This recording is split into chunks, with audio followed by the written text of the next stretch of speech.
There is a Hollywood actress, whatever her name is, the one who acted in Speed, Sandra Bullock. Good. Except how to live life, how much we know, no?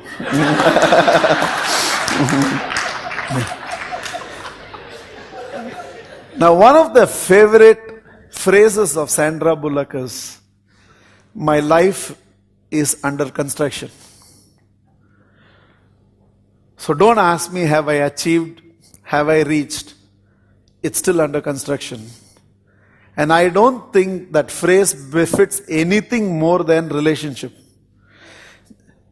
All relationships are always ... under construction.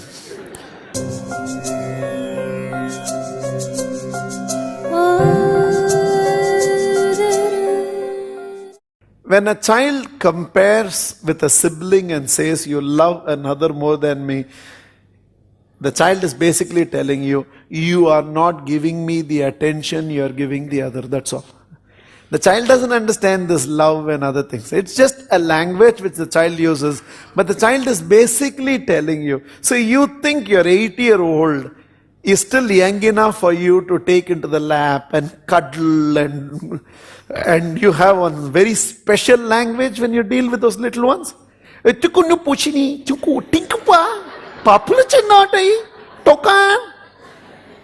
a 12-year-old you say, "You will not behave like that."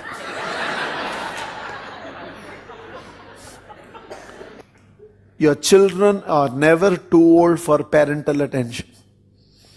And to them it does not matter whether it's positive or negative.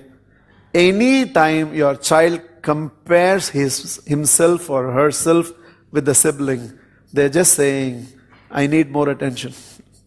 Give it. And there are hazar ways to do it. Just feeding your 12-year-old is an attention. Just taking her into the lap is attention. Just sitting next to her when she is studying. We don't understand that syllabus. Okay, 12-year means already advanced. But just sitting next to that child is attention. And don't miss that opportunities.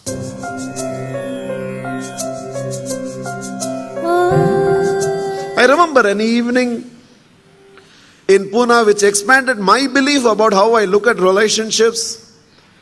When me and a friend of mine had gone to see a colonel, and we were sitting with an uncle in the lawns and discussing.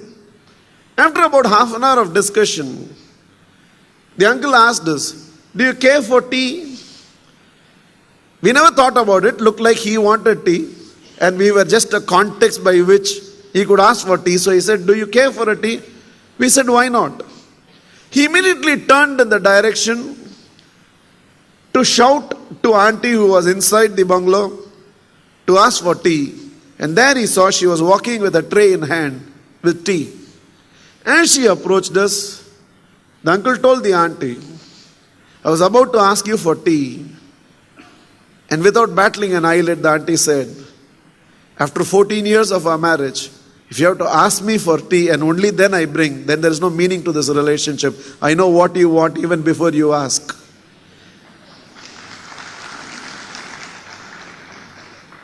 There is no need for us to believe a relationship with time needs to diminish. In fact, a relationship with time can grow, and it will grow only to those who believe I am in a growing relationship.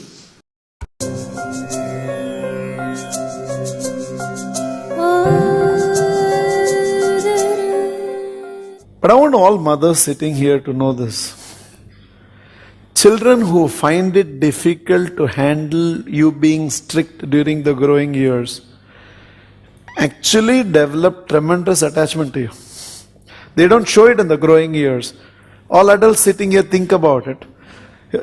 Based on whether your father was very strict with you or your mother was strict with you, whoever was more strict with you, your attachment to them is much higher than the one who always pampered you. Think about it. So don't be bothered about how they resist you during growing years, but they develop a lot of attachment. Children like somebody to tell them do's, don'ts, why you should do, why you should not, and they really like it. Dads will always appear favorite for children during their growing years because dads are part-time dads. Okay. They come for little time and try to be as easy and impressive as possible, but eventually all your time and attention will pay back over a period of time.